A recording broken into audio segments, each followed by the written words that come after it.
అసెంబ్లీలో పిల్లలు ఎంత అద్భుతంగా మాట్లాడారా. లాస్ట్ మన గవర్నమెంట్ చూసి ఇన్స్పైర్ అయినట్టున్నారు. అది చూసి ఇన్స్పైర్ అయితే ఇంత అద్భుతంగా ఎందుకు మాట్లాడతారన్నా? అమ్మనా బూతులు మాట్లాడేవాళ్ళు గాని ఆడపిల్లలు అసెంబ్లీలో చాలా ధైర్యంగా మాట్లాడారా. అదే మన మంత్రుల్ని ఎమ్మెల్యేని కానీ ఫాలో అయి ఉంటే అంతకు మించి మాట్లాడేవాళ్ళు. ఎలాగన్నా? అన్నా సాల్యూట్, ఇంటికి రా వేస్తాను ఆమ్లెట్, ఇలాగన్నా? మన ప్రతిపక్ష పాత్ర పోషిస్తున్న ఆ పిల్లలు ఎవర్రా? వాళ్ళ పేర్లు కనుక్కో. అన్నా అన్నా అన్నా ఏమన్నా ఉన్నా?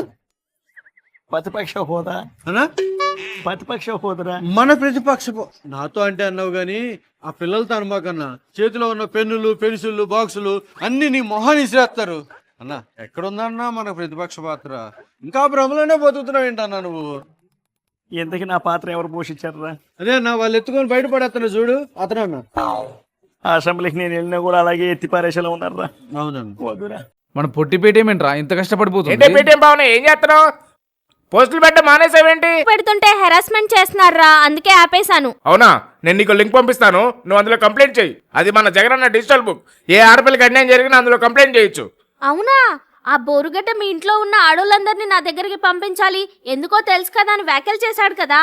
ఆయన మీద డిజిటల్ బుక్ లో కంప్లైంట్ చేయొచ్చా మనం?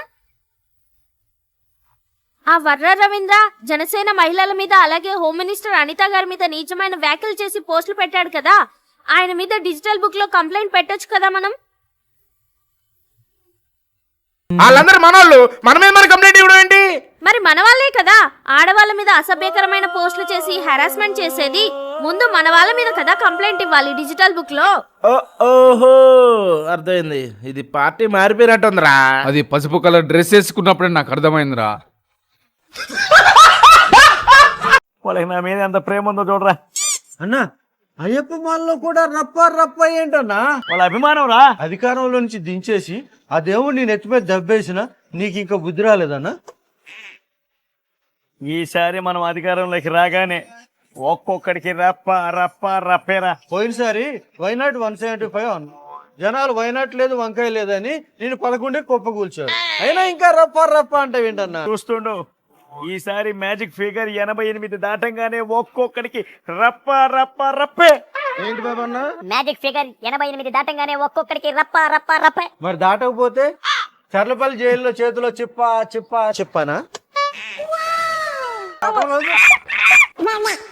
నువ్వేం టీచర్ వాయా అలా స్టూడెంట్ కొట్టేస్తున్నావా? మన ప్రభుత్వంలో ఎప్పుడు కొట్టావా?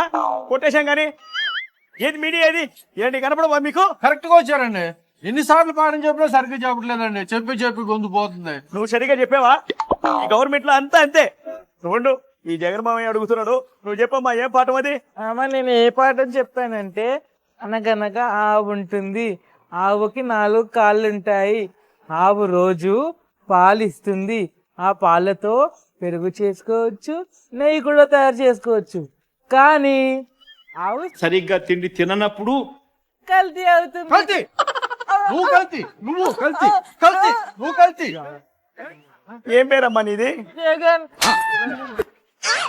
Same name, same knowledge, same to same shape.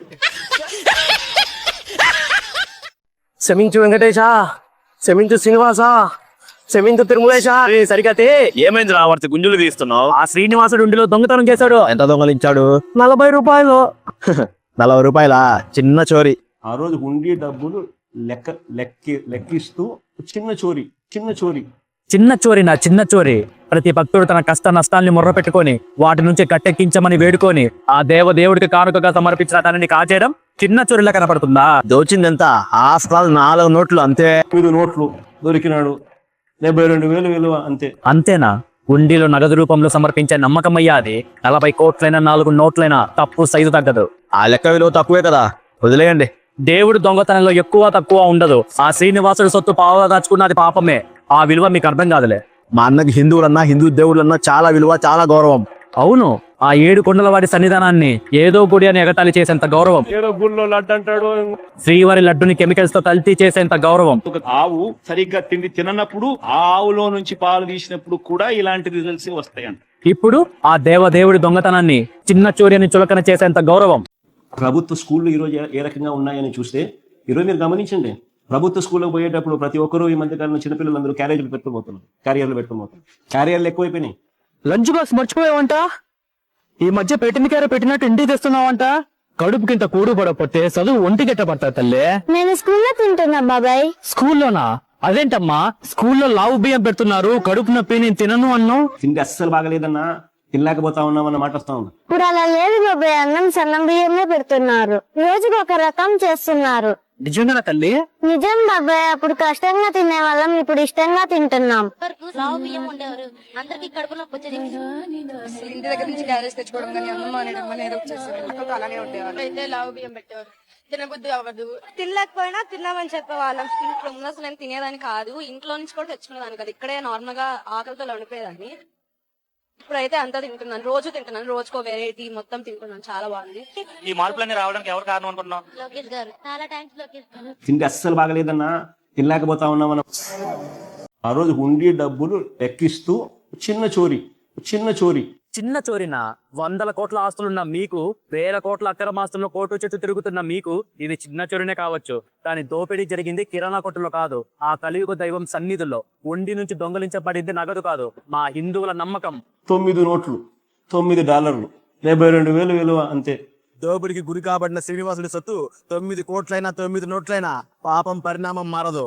మొన్నేమో ఆ 7 కొండల వాడి సన్నిధానాన్ని ఏదో గురి నెగతాలు చేశారు, ఈ రోజేమో శ్రీవారి సొత్తు దోచుకున్న వాడిని వెనకేసి వస్తున్నారు. ఈ లెక్కన మీ అధికారంలో మాలయాల పట్ల ఎన్ని తప్పులకు కాపు కాశారో, ఎన్ని ఘోరాలకు గొడుగు పట్టారో, ఎన్ని పాపాలకు పల్లకి మోసారో మాకు తెలియకపోవచ్చు, కానీ ఆ వడ్డీ కాసులు వాడి బుక్కులో ఉన్న లెక్కకు పక్కాగా మీరు సమాధానం చెప్పే రోజు వస్తాది. జగనన్న మీటింగ్ అంటే ఏంట్రా, ఎవరూ రావట్లేదు. ఓ బిర్యానీ క్వార్టర్స్ తీసుకురావాల్సి వస్తుంది, లేదా 1000 రూపాయలు జూనియర్ ఆర్టిస్ట్ తీసుకురావాల్సి వస్తుంది. అభిమానంతో వచ్చేవాడు ఒక్కడూ లేడు. Hello excuse me, Jagananna meeting ఉంది, వస్తావా? కూడర్ ఇస్తావా? ఇస్తాం. మీ మందు కాదు, ఇప్పటి మందు కావాలి. ఇప్పటిదే ఇస్తాం, మా లేవు అన్ని అయిపోయినాయి. జగన్ మామ పెద్ద అబ్బా లెగుతున్నావు రా, ఎంత తంతున్నావు? అన్నేం కాదు, ముసడు తన్నాడు. ఇప్పుడు నేను ఏం చేయాలి? ఏం లేదు, మా అన్నకి చేయి కొట్టాలి, అంతేనా? జై కేటీఆర్, జై కేసీఆర్. కేటీఆర్ కదరా బాబు, జగనన్న వైసీపీ. అదేంటి మొన్న వెళ్ళి తెలంగాణలో కలిసిపోయాడుగా? పార్టీని తీసుకెళ్లి కలపలేదురా, ఏదో జస్ట్ ఫ్రెండ్లీగా ఒక ఫోటో దిగాడురా. ఓహో వెళ్ళిపోయాడేమో అనుకున్నా, ఆంధ్ర సేఫ్ ఏమో అనుకున్నా. వెళ్తాం ఆంధ్ర అని 3 చెరువులు నీళ్ళు తాగిస్తాం. నేను మీతో రావాలంటే కొన్ని కండిషన్స్ ఉన్నాయి. ఏంట్రా కండిషన్లు? నెంబర్ 1, మీ జగన్ కారు పక్కన అయితే అస్సలు ఉండను. ఎందుకు?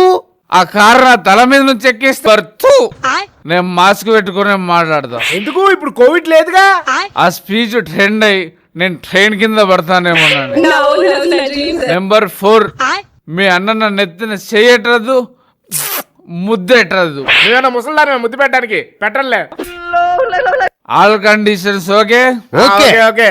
Wear is my coat? ఇదిగో దొరికింది బుజ్జిమండ. అది మా అన్న మంత్రి. రే వాడు ఎలాగో లెగడు గాని, మా నాన్న మీటింగ్ కి జూనియర్ ఆర్టిస్ట్ అని వెతుకుందాం గాని రండి.